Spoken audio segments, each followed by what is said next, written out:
Kita intro dulu. La la la la la la la la. Sedap je korang fitnah orang kan?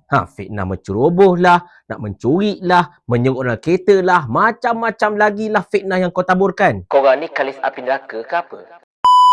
Assalamualaikum warahmatullahi. Dalam kegairahan kita membicarakan tentang langkah Dubai yang insya-Allah akan menjadi kenyataan tidak berapa lama lagi, mudah-mudahan. Teruskan berdoa tuan-tuan dan puan-puan sekalian. Kita dikejutkan dengan berita penahanan reman seorang sahabat saya yang juga merupakan aktivis masyarakat daripada PAS merangkap wartawan Harakah, iaitu saudara Sufi Kamari. Konon-kononnya beliau telah melakukan pencerobohan ke atas kediaman Menteri Besar baru-baru ini. Kecoh jugalah sosial media, terutamanya kalangan penyokong-penyokong Pakatan Harapan Barisan Nasional. Dok kata Sufi ini macam-macam.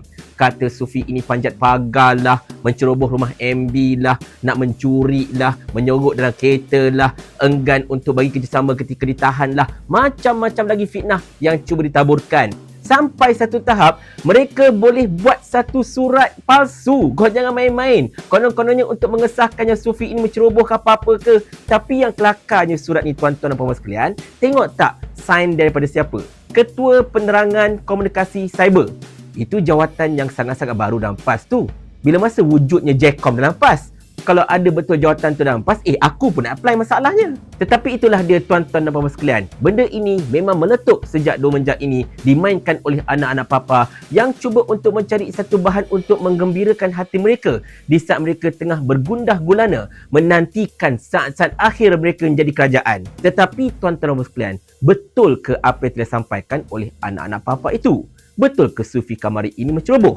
Betul ke Sufi Kamari ini menyorok dan enggan untuk bersama ketika hendak ditahan oleh pihak polis dan sebagainya? Di sini saya akan memberikan anda informasi first hand yang saya dapat daripada pihak-pihak terlibat berkenaan dengan apa yang telah terjadi sebenarnya dekat kediaman Menteri Besar sehingga membawa kepada penahanan Sufi Kamari itu.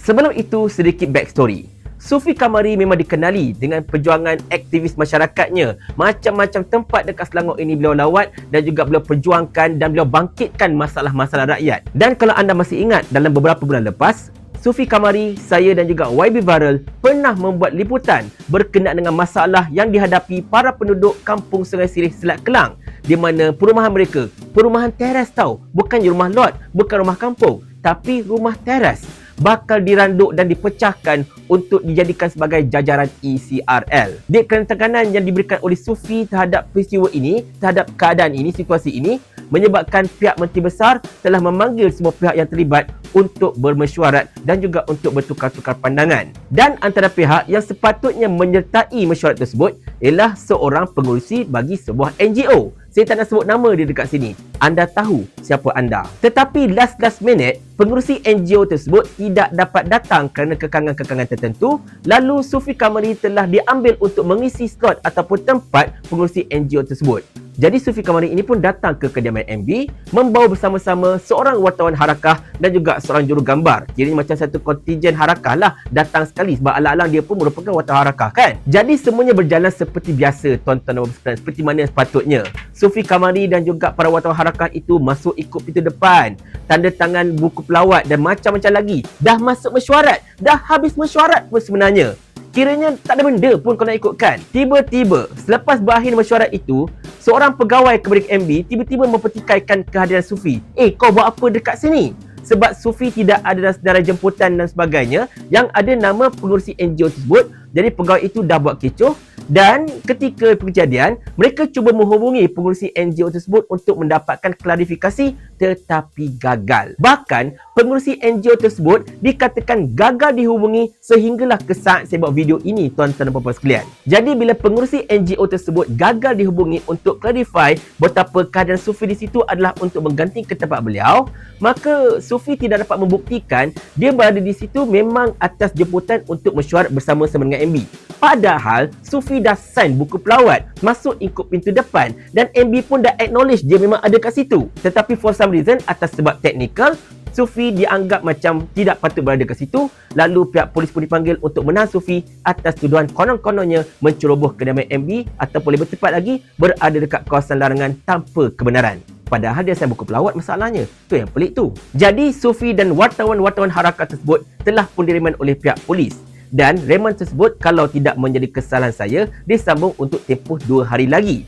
Bukan apa, sebab mereka hendak menghubungi pengurusi NGO tersebut untuk clarify cerita Sufi yang beliau datang menggantikan pengurusi NGO tersebut. Itu saja. Sekiranya kalau pengurusi NGO tersebut dapat dihubungi dan beliau dah clarify, Sufi ini memang berada dekat kediaman MB untuk menggantikan beliau, maka settle case lah, tak ada masalah. Sufi akan lepas begitu saja, tidak akan ada apa-apa tuduhan menceroboh dan sebagainya. Jadinya tuan-tuan sekalian, benda ini merupakan bukan kata salah faham pun sebenarnya, tetapi lebih kepada satu miscommunication yang sangat-sangat luar biasa dalam pejabat MB sendiri ataupun dari pihak pengurusi NGO itu dalam memberikan clarification kepada pihak MB, macam-macam lagi lah, sehingga menyebabkan Sufi ini secara asasnya berada pada tempat yang salah pada masa yang salah dan menjadi mangsa keadaan kalau nak ikutkan. Jadi segala cakap-cakap yang mengatakan konon-kononnya Sufi ini menceroboh lah, menyuruh dalam kereta lah dan sebagainya, itu semua tidak betul.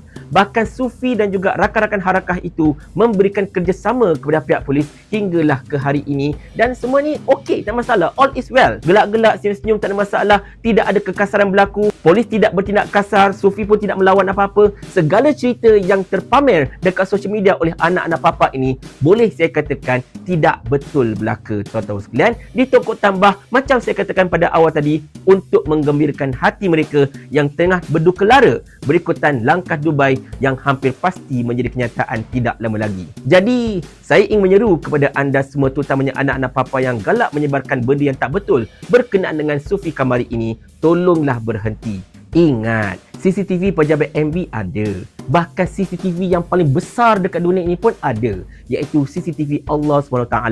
Allah melihat apa yang anda tulis, Allah melihat apa yang anda cuba sampaikan, dan Allah tahu segala benda sebelum anda tahu benda itu pun masalahnya. Jadi saya menasihatkan kepada anda semua, berhentilah daripada menaburkan tohmahan serta bawa cerita yang buruk, benda yang tak betul sebenarnya berkenaan dengan isu Sufi Kamari dengan pejabat MB ini. Dan benda ini masih lagi berada dalam tangan pihak polis, maka kita serahkan saja pada pihak polis untuk cuba menghubungi pengurusi NGO tersebut. InsyaAllah kita doakan agar beliau dapat dihubungi, seterusnya memberikan pengesahan betapa Sufi memang menggantikan beliau. Tetapi andai kata kalau ada anak-anak papa masih lagi tak puas hati dan beranggapan saya tipu dan sebagainya, saya cakap terus terang, saya tidak ada apa-apa perkataan lain yang boleh disebutkan kepada anda, melainkan mewakili Sufi Kamari bertanyakan soalan ini kepada anda. Mau tak tuan hamba kalau hamba kirimkan ke akhirat?